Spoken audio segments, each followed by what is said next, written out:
E aí o quinto passo, que também é bem importante, é a gente seguir a liderança da criança. O que significa isso? A gente vai utilizar algumas estratégias, como a escutativa, a narração, oferecer ajuda, imitar ações. Vou falar um pouquinho sobre cada uma delas.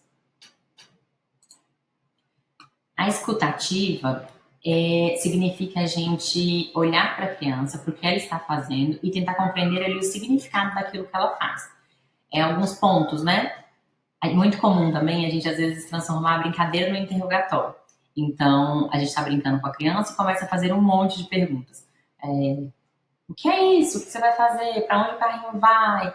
E perguntar um monte de coisa. Muitas vezes essa criança ainda não fala, ou ela fala ali uma palavrinha. Então a gente tenta diminuir a quantidade de perguntas, né? Evitar fazer perguntas que a criança não vai responder. Então você vai perguntar e ela não vai responder.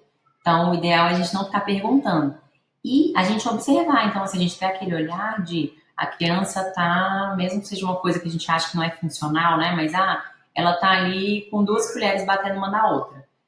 Em vez de eu chegar e já perguntar o que você está fazendo, ai que legal, e já começar a falar várias coisas, primeiro a gente tem que observar o que a criança está fazendo com aquilo, o que ela quer. Ela está batendo na colher, ok. Mas o que ela gosta naquilo ali? É do som, ela gosta de ver as coisas encostando.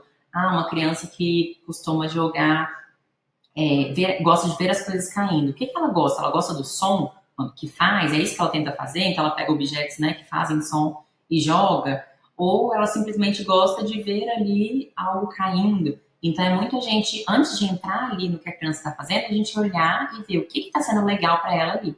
E a gente observar e mostrar interesse. Muitas vezes, né, quando as crianças não têm muito repertório do brincar, então às vezes está utilizando objetos, como eu falei, a colher, ou então ela tá só fazendo isso, de jogar e cair, a gente não demonstra muito interesse. Então, assim, não mostra que é legal, e se é algo que ela gosta, é legal. Não tem uma brincadeira, né, certa e errada. É claro que a gente vai buscar, ao longo do tempo, os objetivos, aumentar a quantidade de brincadeiras funcionais. Mas, principalmente nesse início, não tem certo e errado na hora do brincar, né? E aí, enquanto a gente observou, fez essa escuta ativa, né? Observou o que a criança está fazendo, o que ela gosta, a gente começa a narrar.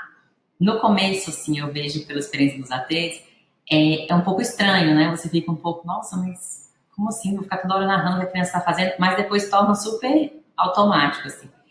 Então, enquanto a gente observa o que a criança faz, a gente vai acrescentar ali palavras simples ou frases curtas para narrar o que ela está fazendo.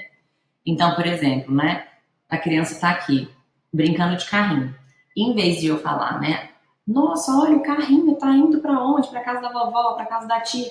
Em vez de eu falar isso, eu falo, o carro pulou, o carro andou. Eu faço barulho do carro, vrum. Então eu uso, se a criança fala, a gente tem uma regrinha que é, quando a criança fala uma palavra, então a gente fala um mais um. Então a nossa frase, né, ela vai ser composta de no máximo duas palavrinhas. Então a gente vai sempre reduzindo justamente para isso. O que a gente quer é que a criança comece a entender. Eu falo carro, ela faz associação com aquilo que ela tá na mão. Ela tá fazendo assim com o carro, eu falo, pra frente, para trás. Se eu falo muitas coisas juntas, ela já se perdeu. Se é uma criança que tem dificuldade, né, na receptiva, então ela já se perdeu do que a gente está falando e não consegue fazer essa associação. Então, a gente usa nessa regrinha de um mais um, a criança fala uma palavra, frases, né? Não fala frases maiores. Ela usa ali uma palavra para comunicar, então a gente vai usar uma mais um. Então, o carro andou, o carro acelerou, a gente usa muito sons divertidos, então onomatopeias que chamam a atenção da criança. Então, vrum, bibi. Então vamos fazendo sons, põe, põe, põe, alguma coisa está pulando, põe, põe, põe, tibum. Então a gente usa muito isso porque costuma chamar a atenção da criança. Então, né, essa narração é que a gente comece ali a mostrar interesse pelo que ela está fazendo e falar sobre aquilo de forma simples, né, para que ela vá entendendo o que a gente está fazendo. Uma outra coisa importante é oferecer ajuda. Se a criança não busca muito a interação com o outro, às vezes ela não tem interesse, né, enfim, por aquela interação, é importante que a gente mostre que vai ser legal estar com a gente. Então a gente usa muito assim no começo, oferecer ajuda, não é no sentido de, eu faço tudo pela criança, isso é outra coisa. é a gente estar ali brincando com ela, então ela está tentando abrir uma portinha, tem uma casinha, ela quer abrir a porta. Você viu que ela não consegue? Você pode falar, ajuda! E aí ajuda. Ela quer um objeto, ela está olhando ali, e aí você percebeu que ela quer, mas ela não vai pedir. Você fala, você quer o boneco? Entrega o boneco. A gente usa muito, às vezes, uns potes também, umas caixas, uns potinhos mesmo, que a gente usa para colocar itens dentro que a criança gosta, e ela vai mexer, ela não vai conseguir abrir. Então, facilita com que ela te peça ajuda. E no início, ela não sabe pedir ajuda. Então, né, depende da criança, mas a gente vai ver que ela precisa de ajuda, e aí a gente fala, ajuda, eu ajudo, e abre. Então, a ideia é que a gente se torne parte ali daquela atividade, que a gente mostra para ela que é legal estar com a gente, que a gente tem uma utilidade ali, né? Então, é importante também a criança perceber que você está dando aquela ajuda, ela vai direcionar mais para você a atenção. Então, não adianta, né? Ela tá ali brincando, aí eu já pego, abro e entrego, sem falar nada. Então, eu preciso mostrar para ela que eu estou ajudando, que eu estou sendo útil ali naquela atividade. E aí a gente criar situações, né? Então, situações, como eu falei, do pote, às vezes dificultar alguma coisinha para aquela, né? Para que você perceba que ela quer ajuda, e aí você ofereça ajuda. Então, para dar mais oportunidade dela oferecer, dela querer essa ajuda, né? E aí, por último, a gente vai usar também a estratégia de imitar as ações da criança. Então, se uma criança está ali, né, de novo naquele exemplo, ela está batendo uma colher na outra, se você pega objetos iguais, você não vai retirar o objeto da criança, né, mas você pega objetos iguais e começa a fazer a mesma coisa, a mesma ação, aumenta muito a probabilidade dela te olhar ou olhar para o que você está fazendo. Em vez de você pegar algo, né, aleatório, outra coisa do ambiente, um outro brinquedo, e trazer ele e começar a fazer alguma ação. Então, assim, esse é algo que funciona muito com as crianças da gente. Começa a imitar o que ela faz. Ela tá com o carrinho para frente e para trás, então eu faço a mesma coisa. Para frente, para trás, para frente, para trás. Normalmente as crianças olham porque é uma coisa que ela já está fazendo e que ela tem interesse. Então a gente sempre parte daí. O que ela está fazendo, a gente vai lá e imita. Se você perceber que você imitou, mas a criança não está interessada, você tentou ir, ficou um tempo, fez a narração e tudo, e ela não olhou, ok, observe se está tudo bem na zona de conforto, se está tranquilo para ela, a posição que você está. Volte a narrar, fazer escutativa, então você continua ali narrando, vendo o que ela está fazendo, o que ela está gostando daquilo, né? Isso é com a bola. Caiu, ela gosta da bola caindo, caiu. E você faz a mesma coisa, caiu.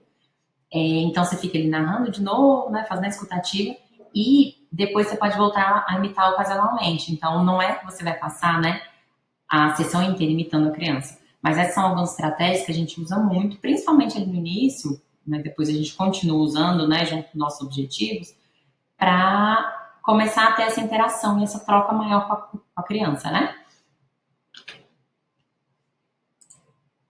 E aí, o que a gente vai fazer? Recapitulando, a gente vai misturar tudo isso. Então, isso que eu estou passando hoje para vocês é um conjunto de estratégias para ajudar a criança a prestar mais atenção na gente. Esses 4 passos aqui têm a ver com o seguir a liderança. Então, a gente falou lá no início, né? Do captar a atenção, do diminuir os distratores, observar a zona de conforto, eliminar não, né? Mas diminuir os distratores do ambiente e seguir a liderança, que envolve a escutativa, a narração, a oferecer ajuda, né? Mostrar que você é útil ali para a criança e imitar as ações dela. Então, a gente vai usar isso o tempo inteiro, a gente vai misturar tudo e vai usar, e vocês vão ver que tem um impacto muito grande, né? Uma outra coisa importante que a gente fala muito sobre isso de seguir a liderança, muitas vezes a gente tem o costume de chegar ali, a criança está fazendo alguma coisa que ela gosta, a gente chega, né, como eu comentei, com alguma coisa que não tem relação com aquilo e fica tentando chamar a atenção. Se a criança já está atenta a algo que ela está fazendo, a chance dela engajar em alguma coisa a partir daquilo é muito maior.